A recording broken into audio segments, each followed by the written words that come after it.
At the art auction, a simple black woman was ignored, until her painting sold for a record price. Rosa Jenkins stepped into Victor Langley's prestigious gallery with her portfolio clutched tightly against her chest, her heart hammering with equal parts excitement and terror. The cool air inside felt sharp against her skin as she moved through the hushed space, where white walls displayed artwork worth more than her entire life savings. Every painting seemed to whisper that she didn't belong. "You're late," came a clipped voice from behind her. Rosa spun around to face Victor Langley himself, tall, impeccably dressed in a charcoal suit that probably cost more than her rent, his silver hair styled with precision. His eyes, cold blue and calculating, assessed her in seconds. "I'm sorry, Mr. Langley. The bus was delayed," and then he waved his hand dismissively. "Save the excuses. Time is money, Miss Jenkins, and neither should be wasted." He extended his hand. "Let's see what you've brought." Rosa had prepared for this moment for years. Growing up in Southside Chicago, she'd painted by streetlight when the electricity got cut off. She'd worked 3 jobs to put herself through art school, only sleeping 4 hours a night. When her application to Langley's mentorship program was accepted, the first black woman ever selected, her mother had wept with pride. "Your technical foundation shows promise," Victor said as he flipped through her portfolio. His manicured finger traced the outline of a portrait she'd spent weeks perfecting. "But there's something missing. Something authentic." For 6 months, Rosa had absorbed everything Victor taught her like a sponge. She'd arrived before dawn to the studio he'd assigned her, staying until security kicked her out at night. While other mentees in the program attended lavish parties and networked with collectors, Rosa painted. Her fingers cracked and bled from hours gripping brushes and stretching canvases. "You need to find your voice," Victor would tell her during their weekly critiques. "Your work is competent, but it's forgettable. I need to see what only Rosa Jenkins can show the world." Rosa threw herself deeper into her work. She drew from her grandmother's stories of the Great Migration, from the rhythm of spoken word poetry at neighborhood cafes, from the intricate patterns her mother wove into her hair as a child. She painted through the night when inspiration struck, barely eating, her small apartment transformed into a chaotic studio of half-finished canvases. The day of the gallery critique arrived, the day when all 6 mentees would present their work to New York's elite collectors, critics and gallery owners. Rosa had selected her centerpiece, a large canvas titled Ascension, depicting a black woman suspended between urban reality and ancestral memory, surrounded by symbols that bridged generations of struggle and triumph. "This is what you've been working on?" Victor asked when she unveiled it in the gallery that morning. Something in his tone made her stomach tighten. "Yes," she said, straightening her shoulders. "It's about identity and transcendence, about finding yourself when the world won't see you." Victor's mouth twitched. He said nothing more as they hung the painting. By evening, the gallery filled with the art world's power players, women in designer dresses sipping champagne, men in bespoke suits making deals in hushed tones. Rosa felt painfully out of place in her thrift shop blazer, and her one good pair of slacks. Still, pride swelled in her chest as people gathered around her painting. Then Victor's voice cut through the murmurs. "Ladies and gentlemen, I'd like to discuss something important about emerging artists." He stood beside Rosa's canvas, glass in hand. The room quieted. There's a critical difference between authentic expression and derivative sentimentality. Rosa felt a chill creep up her spine. "Take this piece, for example." He gestured toward her painting. "We see all the hallmarks of someone trying too hard over wrought symbolism, heavy-handed social commentary, technical inconsistencies masked by emotional appeals." The room grew painfully silent.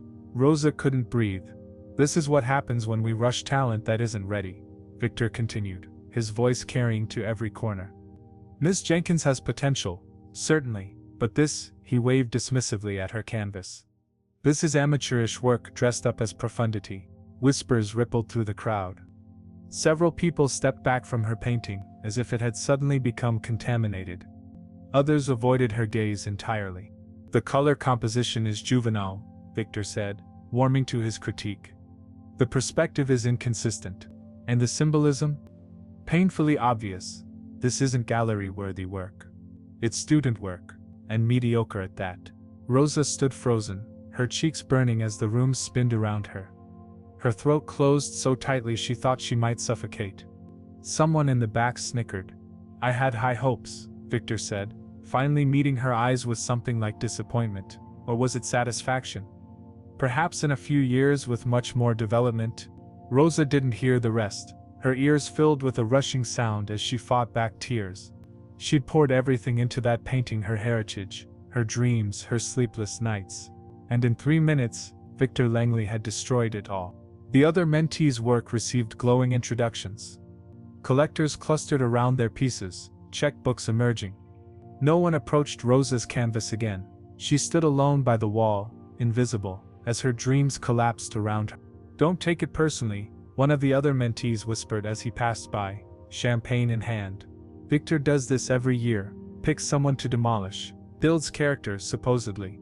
When the event ended, Rosa remained motionless beside her painting, while staff cleared glasses and swept floors. Victor approached, adjusting his cufflinks. "You'll thank me one day," he said without looking at her. "Better to face reality now than waste years chasing validation you'll never receive." Rosa finally found her voice. "You never intended to support my work, did you?" Victor sighed. "I selected you because your application showed technical skill, but you lack the essential quality that separates artists from artisans."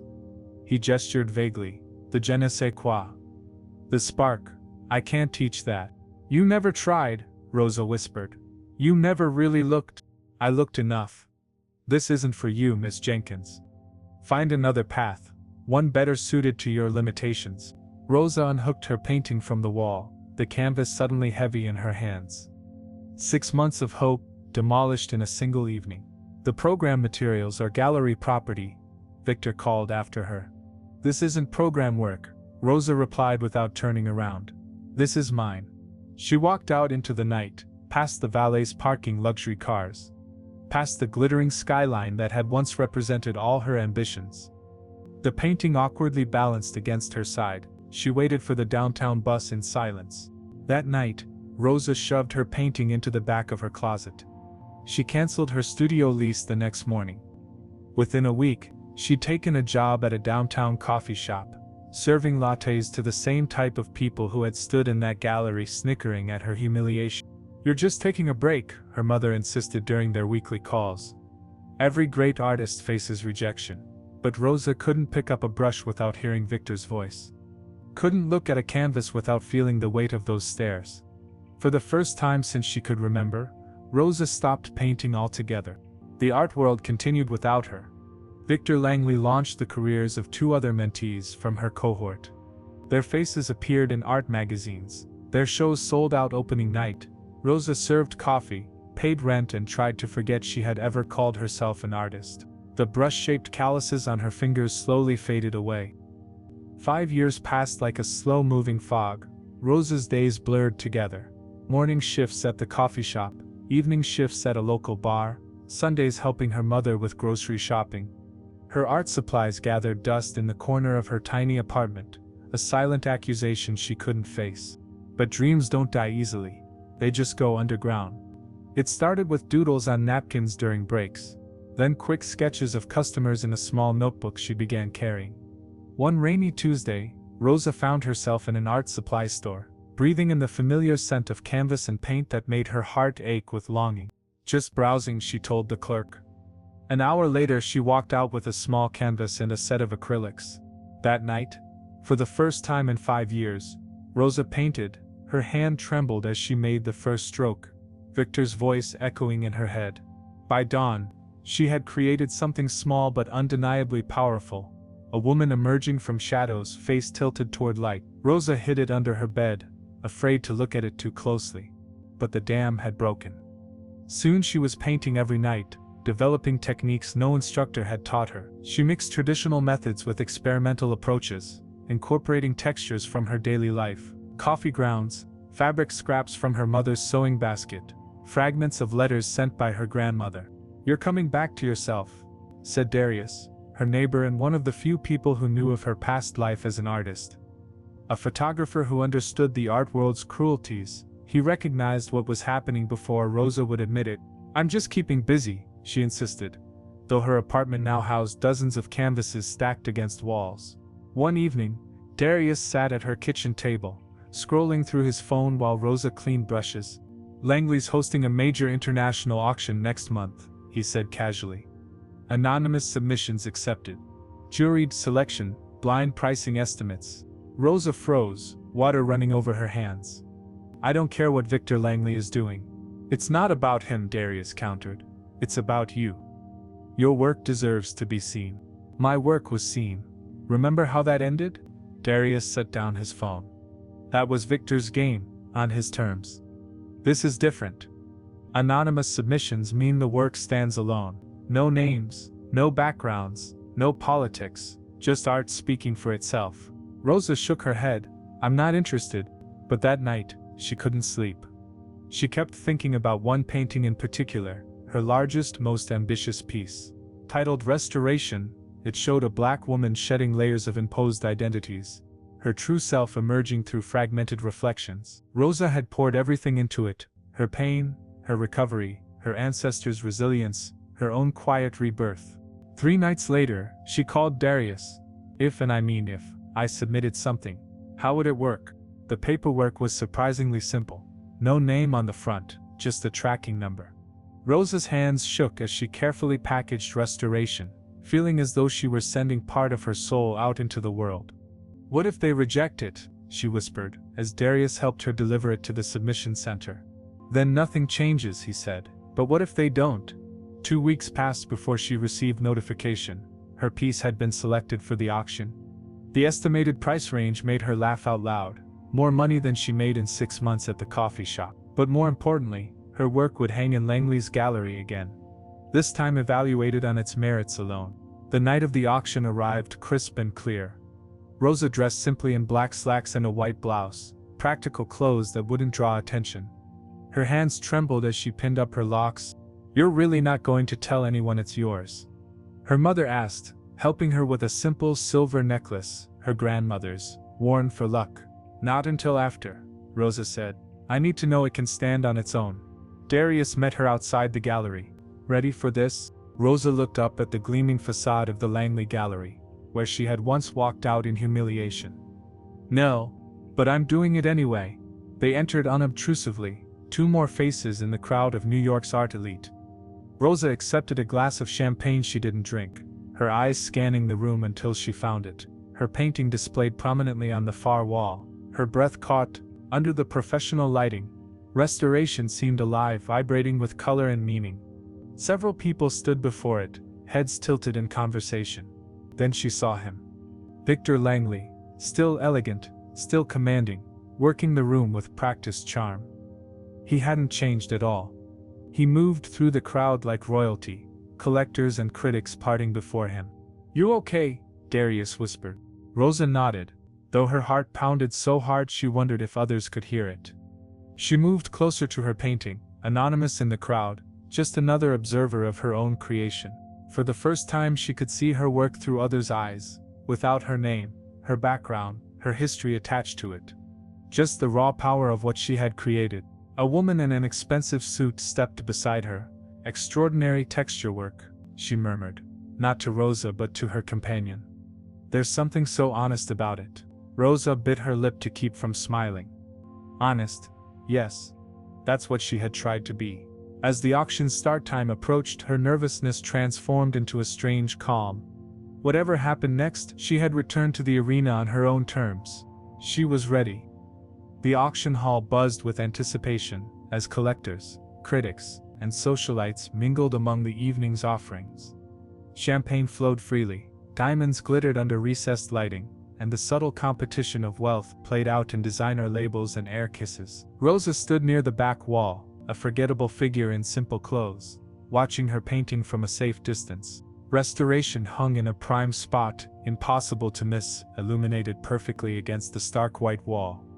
Several people paused before it, their expressions thoughtful as they consulted the auction catalog. Rosa's chest tightened with nervous pride. Her work was here, speaking for itself, without her name attached. "What do we have here?" The voice cut through the ambient chatter, distinctive and commanding. Victor Langley approached her painting, flanked by a small entourage of devotees. He wore a burgundy velvet jacket that screamed old money, his silver hair expertly styled. A young woman in a sleek black dress hung on his every word, notebook poised. A new protégé, Rosa realized, the replacement. Ah, lot 17, Victor said, referring to the number assigned to her painting. His voice carried easily, he'd always known how to command a room. Anonymous artist, how very mysterious. He stepped closer, making a dramatic show of studying the painting. The small crowd around him waited for his verdict. Derivative, he pronounced finally, loud enough for nearby conversations to halt. Attempting to channel Basquiat with none of the raw energy, borrowing Walker's silhouette technique without the historical depth. He sighed theatrically. This obsession with identity politics has become so predictable. Rosa's fingernails dug into her palms. The casual dismissal stung, even after 5 years. Even from a distance. The composition is cluttered, Victor continued, gesturing with his champagne flute. Too many ideas competing for attention. The artist clearly hasn't decided what they want to say, or lacks the technical discipline to say it clearly. A ripple of polite laughter spread through his audience. A few people who had been examining the painting with interest now moved away, as if afraid to be caught admiring something Victor Langley had deemed unworthy. But the colors are extraordinary, ventured a woman in a blue dress, a collector Rosa recognized from art magazines. Victor smiled indulgently. Oh, certainly, there's some basic competence here. But color alone doesn't make art significant. This is cheap sentimentalism dressed up as profound commentary. 20 years ago, this kind of work might have seemed fresh. Now? He shrugged elegantly. It's what every art school graduate produces, thinking they're being revolutionary. Rosa felt Darius's hand on her elbow, steadying her. Don't react, he whispered. This is exactly what he does, creates narratives before anyone can form their own opinion. She nodded slightly, unable to speak past the tightness in her throat. The painting she'd poured her soul into was being dissected and dismissed by the same man who had crushed her confidence years before. She fought the urge to flee. The crowd around Victor drifted along to the next painting, his voice fading as he lavished praise on what appeared to be a minimalist landscape by one of his current protégés. Rosa remained frozen, watching as her painting stood alone, seemingly abandoned after Victor's condemnation. Maybe this was a mistake, she whispered to Darius. Wait, he said, nodding toward her painting. An older man with kind eyes approached.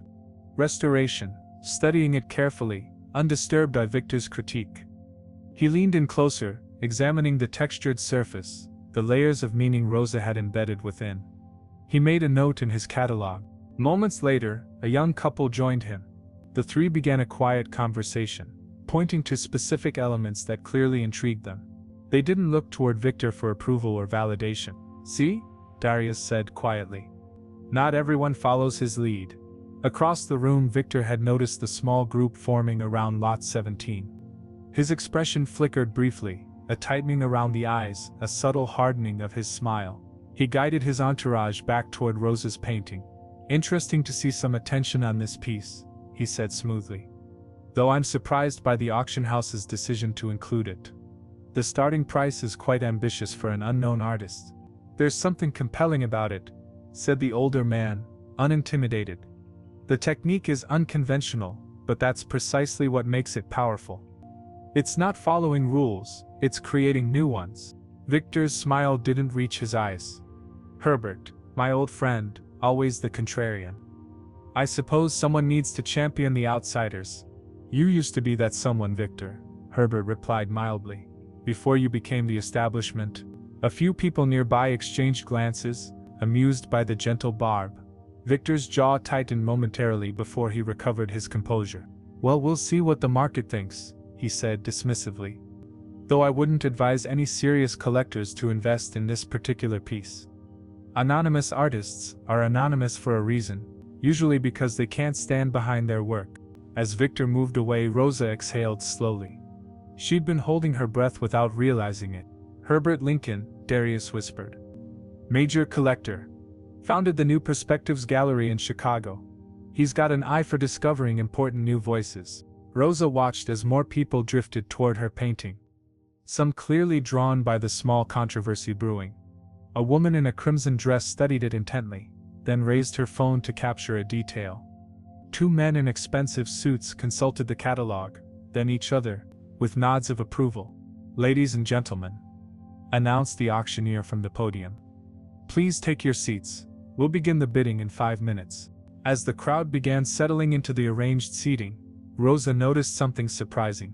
Despite Victor's dismissal, several serious collectors were positioning themselves with clear sightlines to her painting. A woman she recognized as the curator of a major museum was whispering to her assistant while gesturing toward restoration. "Something's happening," Darius murmured, guiding Rosa to seats near the back. Victor took his customary place in the front row, surrounded by his inner circle. He didn't glance back as the lights dimmed slightly, focusing attention on the auctioneer's podium and the first piece to be offered. Rosa's painting was scheduled 8th in the lineup. As the auction progressed, she watched the familiar dance of raised paddles, hesitations, and triumphant final bids. Her pulse quickened as each lot was sold, bringing her moment closer. "Lot 17, announced the auctioneer finally. "Restoration, mixed media on canvas. Anonymous artist. We'll start the bidding at $20,000. Victor turned slightly, scanning the room with narrowed eyes, as the first paddle rose confidently into the air. Rosa held her breath. $20,000, the auctioneer repeated smoothly. "Do I see 20,000 for lots?" The first paddle rose decisively. Herbert Lincoln, the older collector who had defended her work against Victor's criticism. Rosa's heart leapt at this validation. 20,000 from Mr. Lincoln. "Do I hear 25?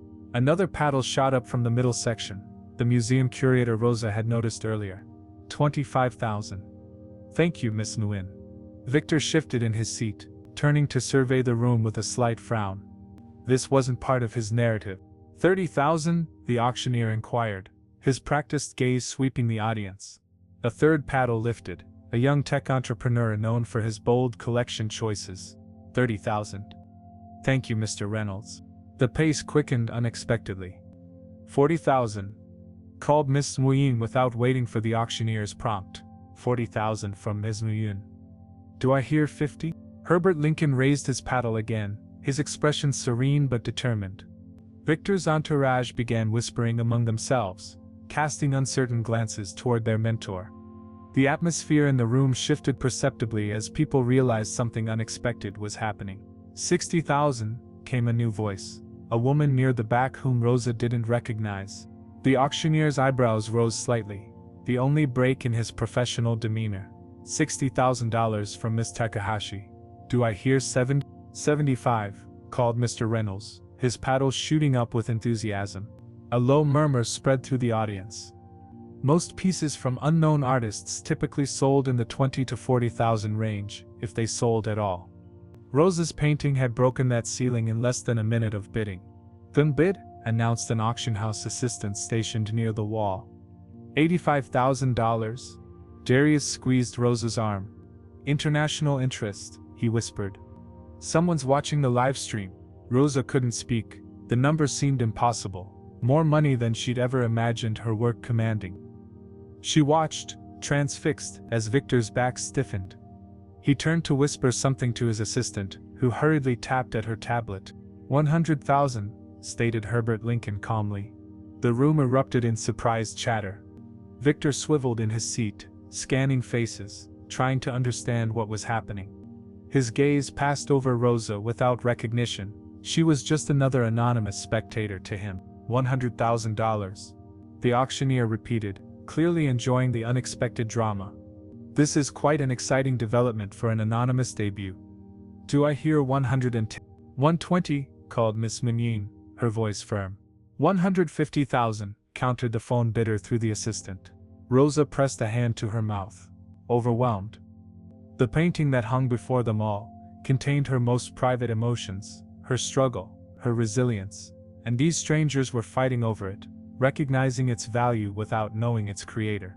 175, announced Mr. Reynolds, earning a ripple of impressed murmurs. Victor leaned forward in his seat, his expression unreadable. His protégée looked bewildered, her gaze darting between the painting and her mentor. $200,000, came Herbert Lincoln's steady voice. A hush fell over the room. This was now record territory for an anonymous artist's first auction appearance. Phones appeared everywhere as people documented the moment, sent messages, confirmed budgets, with absent collectors. 250,000, said the phone bidder. The atmosphere crackled with tension as the amount continued climbing. Rosa felt lightheaded, gripping Darius's arm for support. 275, Miss Moon countered, though her voice finally betrayed hesitation. Herbert Lincoln raised his paddle again. 300,000. Silence fell. The curator lowered her paddle, shaking her head slightly at the auctioneer. Mr. Reynolds did the same after a moment's contemplation. $300,000, the auctioneer announced, scanning the room. Going once, 350,000, declared the phone bidder. Herbert Lincoln sighed, then smiled slightly. He lowered his paddle with the grace of someone who knew when he'd reached his limit. $350,000, said the auctioneer. Going once, going twice? Victor Langley abruptly stood, turning to face the room. This is absurd, he said loudly, breaking auction protocol. There's clearly something artificial happening here. Who's behind this anonymous piece? The auctioneer paused, frowning at the interruption. Mr. Langley, we're in the middle of 400,000, came a new voice, deep, accented, authoritative. All heads turned toward a distinguished man in the corner who had been silent until now. Rosa recognized him from art magazines, Anton Kovalev, the Russian collector, whose Moscow gallery was renowned for launching careers. 400,000 from Mr. Kovalev, the auctioneer confirmed, regaining control. Victor's face flushed. Anton, surely you can't be serious. Kovalev merely smiled. I know what I'm looking at, Victor. The phone bidder went silent. The auctioneer waited a customary moment before raising his gavel. $400,000. Going once? Going twice? 500,000. The phone bidder's voice returned, transmitted through the assistant. Gasps echoed through the hall. Even Kovalev looked surprised, though not displeased. $500,000, repeated the auctioneer, his professional composure finally cracking to reveal genuine astonishment. For lot 17, restoration by Anonymous. Going once, going twice, sold for $500,000. To bidder number 3, the gavel fell with a crack that seemed to reverberate through Rosa's entire body. Applause broke out, tentative at first, then building as the significance of the moment registered. An unknown artist had just shattered records for a debut sale. Victor stood motionless, his expression a complex mixture of confusion and calculation. The price commanded by restoration had eclipsed every other piece in the auction, including those by his own protégés. Who are you? Darius whispered to Rosa, eyes wide with wonder.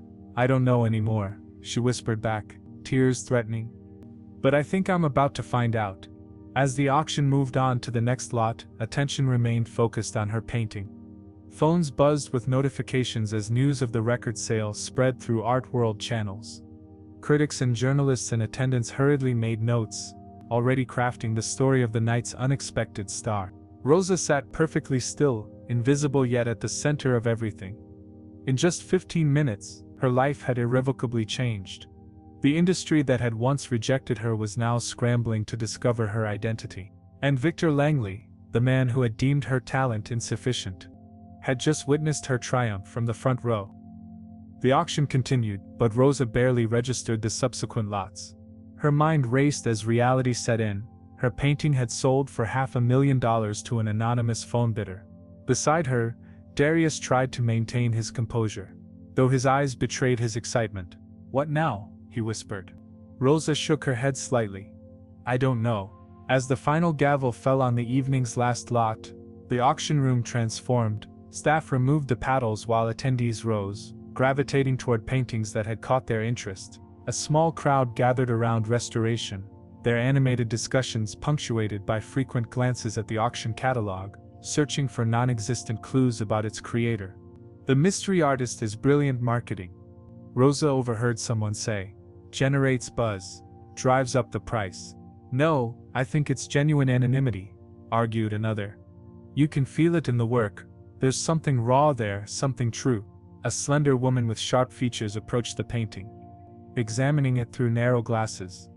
Rosa recognized her instantly. Eliza Montgomery, the art critic whose reviews could make or break careers.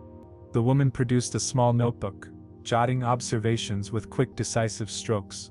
Ms. Montgomery called a gallery assistant, hurrying over. Mr. Langley was hoping for a word about tonight's event. The critic barely looked up. In a moment, I'm busy. Victor appeared at the edge of the group, his composure regained though tension remained visible around his eyes. He surveyed the crowd around Rosa's painting with calculation, clearly reassessing the situation. The collector who had defended her work earlier, Herbert Lincoln, spotted him and smiled with subtle triumph. "Quite the surprise tonight, Victor," Lincoln said, loud enough for others to hear. "Perhaps there's talent out there you've overlooked." Victor's smile was razor-thin. "The art market has always had its anomalies, Herbert. One surprising sale doesn't establish lasting value. $500,000 suggests otherwise," Lincoln replied mildly. A reporter from Art News approached, recorder extended. "Mr. Langley, any thoughts on the record-breaking anonymous piece? I recall you were quite critical before the bidding began." Victor's expression didn't change, though Rosa noticed his fingers tightening around his champagne flute. Initial impressions can be deceiving. The piece clearly resonated with certain collectors, though I maintain that anonymous submissions undermine the relationship between artist and audience that gives context to truly significant work. "So you still don't think it's worth the price?" pressed the reporter. "I think the artist should step forward and defend their work," Victor replied smoothly. "Art isn't just about the object, it's about the voice behind it." The assistant auction director appeared, clipboard in hand. "Ladies and gentlemen, we've received word that the artist of Lot 17 is present and has authorized us to reveal their identity. If you'll give us a moment." A current of excitement rippled through the crowd. Phones appeared everywhere, poised to capture the revelation. Victor stepped back slightly, positioning himself with a clear view of the front where the announcement would likely come. Rosa froze. This was the moment of decision. She could remain anonymous, slip away with her secret validation. Or she could step forward and claim her triumph publicly. Darius squeezed her hand. "It's your choice," he whispered. "Whatever you decide." Rosa's gaze drifted to her painting, her truth on display for all to see. She thought of the young woman she had been 5 years ago, crushed by rejection, and of all the nights spent rebuilding her vision in solitude. She thought of her mother's faith, her grandmother's stories of perseverance. She thought of Victor's cruel dismissal, and the years of doubt that followed. She stood. "Excuse me," she said, her voice quiet but steady as she made her way toward the assistant director. The crowd parted unconsciously, few paying attention to the simply dressed woman moving through their midst. The assistant looked puzzled as Rosa approached. "Can I help you?" "I'm the artist of Lot 17, Rosa said, loud enough for nearby conversations to halt. "My name is Rosa Jenkins." A moment of stunned silence followed, then a flurry of whispers. The assistant recovered quickly, professionalism overriding surprise. "Miss Jenkins, we'll need to verify. The submission paperwork is under tracking number RJ0517. Rosa supplied. The original title was Restoration Through Fragments.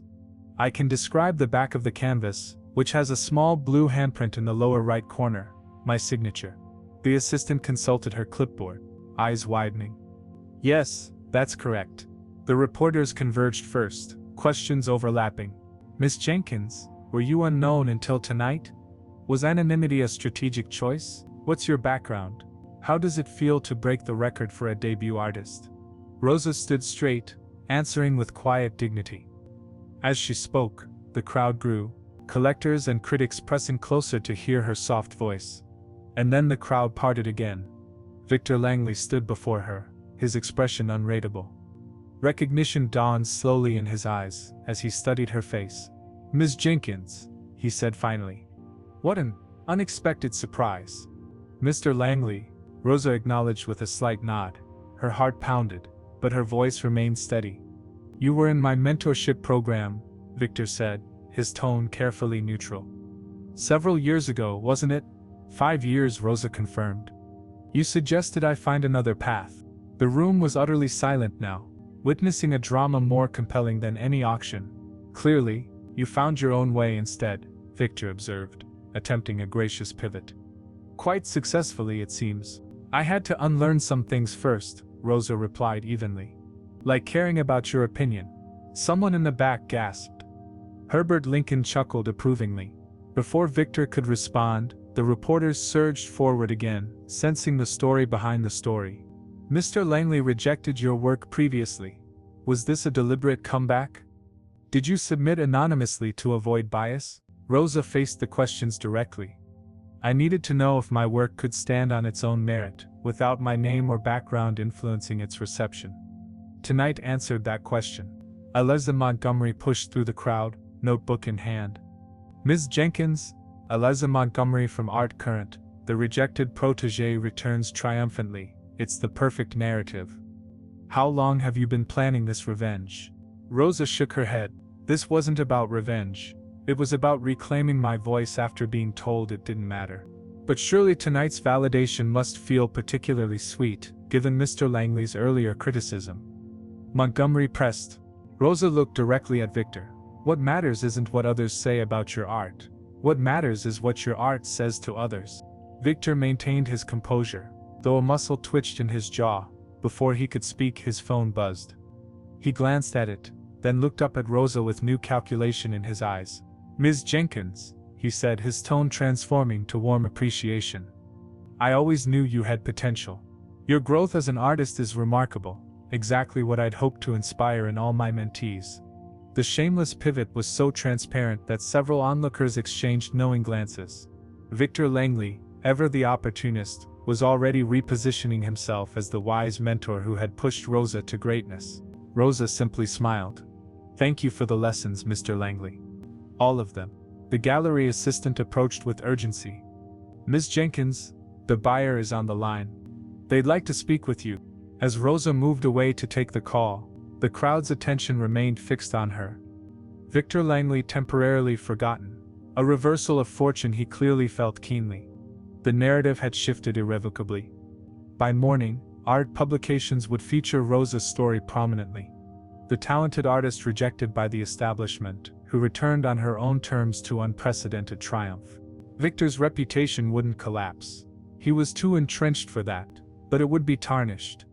The tale of the mentor who failed to recognize genius would follow him, a persistent footnote to his legacy, and Rosa Jenkins would never be invisible again. The week following the auction passed in a whirlwind for Rosa.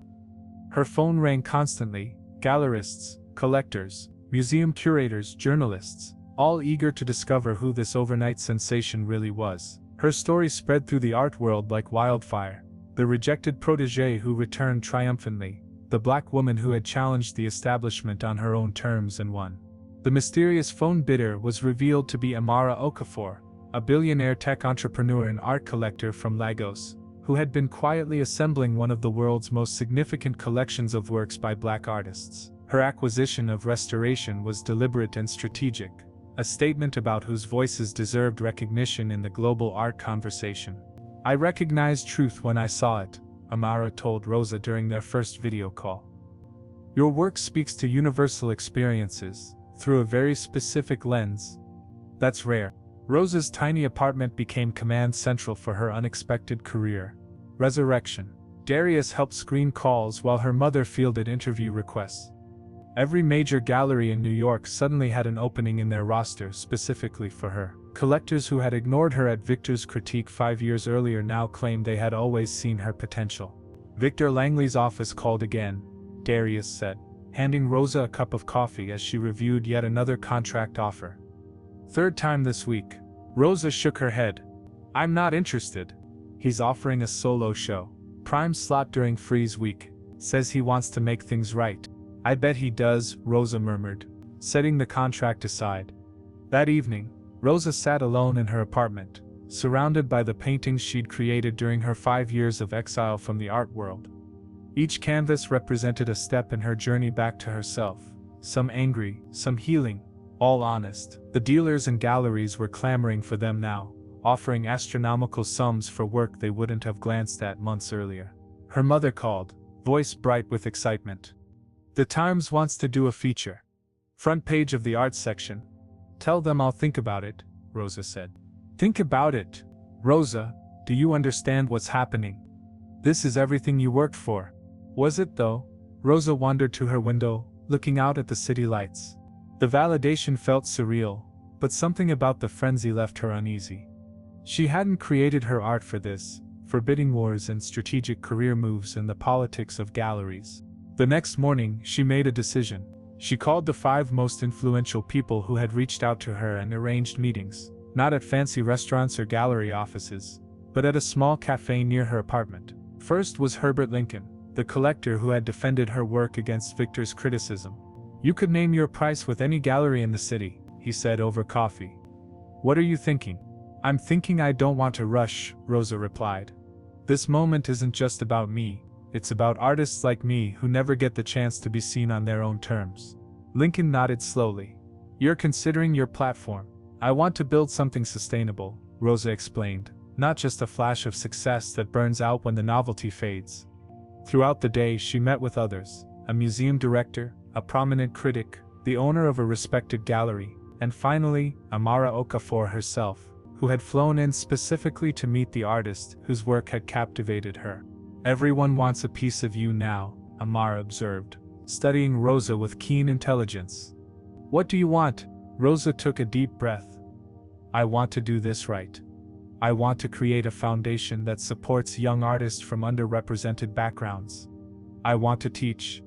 I want to make art that matters, not just art that sells." "You can do both," Amara said. "But you need protection from those who would exploit your moment. I've seen it happen too many times. The art world builds someone up, extracts their creativity, then discards them." By evening Rosa had pieced together a plan.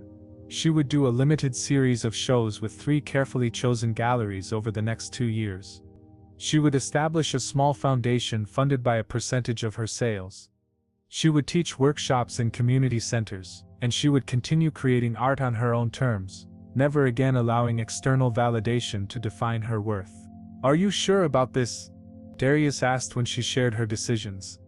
"Langley's offer would put you at the center of everything." "That's exactly what I don't want," Rosa replied. "Center stage in someone else's theater? No thank you." 2 weeks later, Rosa stood in the lobby of the Langley Gallery, dressed simply but confidently in a tailored black jumpsuit, her locks arranged in an elegant crown. She had come to oversee the transfer of restoration to its new owner. The gallery was between exhibitions, quiet and empty except for staff preparing for the next show. Rosa accepted the handshake briefly. "Mr. Langley? I was disappointed we couldn't work together on a show," he said, walking with her toward the back room where her painting waited. "I believe I could offer unique insights into positioning your work in the current market." "You know," Victor said, his tone confidential, "I always saw something in your work. Even back then, perhaps I was overly critical because I sensed your potential. You taught me something valuable though," Rosa continued. "You showed me that the gatekeepers don't always recognize the value of what they're excluding. Sometimes they're too invested in their own narrative to see what's right in front of them." "Yes, they do," Rosa agreed. "And I'm grateful for where I am now. But I won't forget how I got here. The hard way on my own terms." The gallery assistant appeared, clipboard in hand. "Miss Jenkins? Your car is here for the transport." Rosa nodded. "Thank you." As she turned to leave, Victor made one last attempt. "You could benefit from my connections, Rosa. This industry is smaller than you think." Rosa smiled. "So is my need for your approval, Victor. Good luck with your next exhibition." She walked through the gallery toward the exit, past the white walls where her work had once been humiliated and later celebrated. Outside, sunlight streamed onto the sidewalk. A small crowd had gathered, art students who had heard she would be there, hoping for a glimpse of the artist whose story had inspired them. Rosa paused, then approached them. "Are you all artists?" They nodded eagerly. "Keep going," she told them. "Even when they tell you no, especially then." As she walked away, Rosa felt lighter than she had in years. The painting that had changed her life was headed to its new home. Her studio was filled with blank canvases waiting for her vision. The path ahead wasn't the one she'd imagined as a young artist, desperate for validation from people like Victor Langley. It was better. It was hers.